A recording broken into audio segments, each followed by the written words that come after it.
কেমন আছো বন্ধুরা? Welcome to my YouTube channel. আমি আজকে নিয়ে এসেছি তোমাদের জন্য ভীষণ ইজি আর একটা হেলদি রেসিপি, ওটস চিলা। দেখো, এটা আমি বানিয়েছিলাম আজকে সকালের ব্রেকফাস্টে। যার জন্য প্রথমে নিয়ে নিচ্ছি একটা মিক্সিং জার, এবং তার মধ্যে আমি নিয়ে নেব 1 কাপ মতন ওটস। যে কোনো ওটস তোমরা ব্যবহার করতে পারো। আমাদের দুজনের জন্য 1 কাপ ওটসই যথেষ্ট, পরিমাণটা তোমরা বুঝে নিও। দেখো, এটাকে আমি প্রথমে গুঁড়ো করে নিয়েছি মিক্সিতে, এবং একদম পুরো মিহি করে কিন্তু করিনি, একটু খড়খড়ে রেখেছি। এর মধ্যে মিশিয়ে দিচ্ছি একটা ডিম। আমি যে পরিমাণ ওটস নিয়েছি তাতে একটা ডিমই যথেষ্ট হয়ে যায়। এবং আমি নিয়ে নিচ্ছি 1 কাপ ময়দা, বাইন্ডিংটা ভালো হয়। 1 চিমটে নুন দিলাম, আর সাথে ব্যবহার করি আমি গোলমরিচ। গোলমরিচের স্বাদ আর গন্ধ আমার ভীষণ প্রিয়। এছাড়া ঘরে যা যা বেসিক মশলা থাকে সেগুলোই ব্যবহার করব। 1 চিমটে জিরে গুঁড়ো, 1 চিমটে ধনে গুঁড়ো, আর 1 চিমটে লঙ্কা গুঁড়ো, এবং সামান্য মিশিয়ে দেবো জল। তোমরা গোলা রুটির জন্য যেরকম জল নাও সেরকমই একটা কনসিস্টেন্সি বুঝে নিজেদের মতন করে নিয়ে নেবে। এই যে, এবার এটাকে খুব ভালো করে মিক্সড করে নিচ্ছি। খুব ভালো করে এটাকে মিক্সড করে নিতে হবে এবং কনসিস্টেন্সিটা চেক করে নিতে হবে।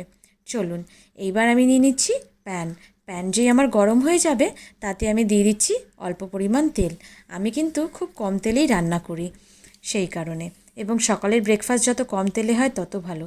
তবে আমার ব্যাটারটা মনে হচ্ছে একটু থিক হয়ে গেছে, কিছুক্ষণ স্টোর করা ছিল তো তাই জন্য আমার মনে হচ্ছে একটু জল মেশাতে হবে।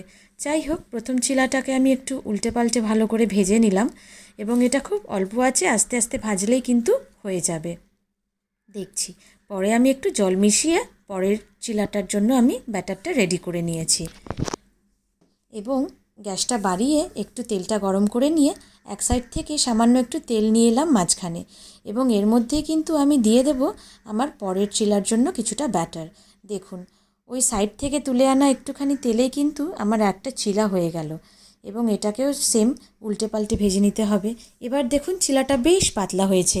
এবার জলটা আবার ঠিক আমি মাপ করে দিতে পারলাম বলে আরেকবার পরের চিলাটা বানানোর জন্য আবার গ্যাসটাকে আঁচ বাড়িয়ে একটুখানি সাইড থেকে তেলটাকে আমি নিয়ে এলাম।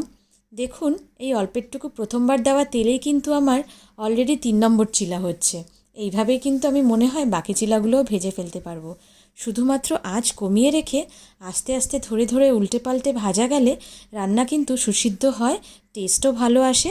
টেস্টের সঙ্গে কোনো কম্প্রোমাইজ হয় না, এবং খুব সামান্য তেলে রান্নাটা কিন্তু হয়ে যায়। সকালের ব্রেকফাস্ট যত কম তেলে করা যায় ততই ভালো। এই যে আমার 4 নম্বর চিলা, দেখুন ওই তেলেই কিন্তু হয়ে গেল, আর কিন্তু তেল দিতে লাগলো না। চলুন, আমার 4টে চিলা তৈরি হয়ে গেছে আমাদের দুজনের breakfast. Thank you for watching.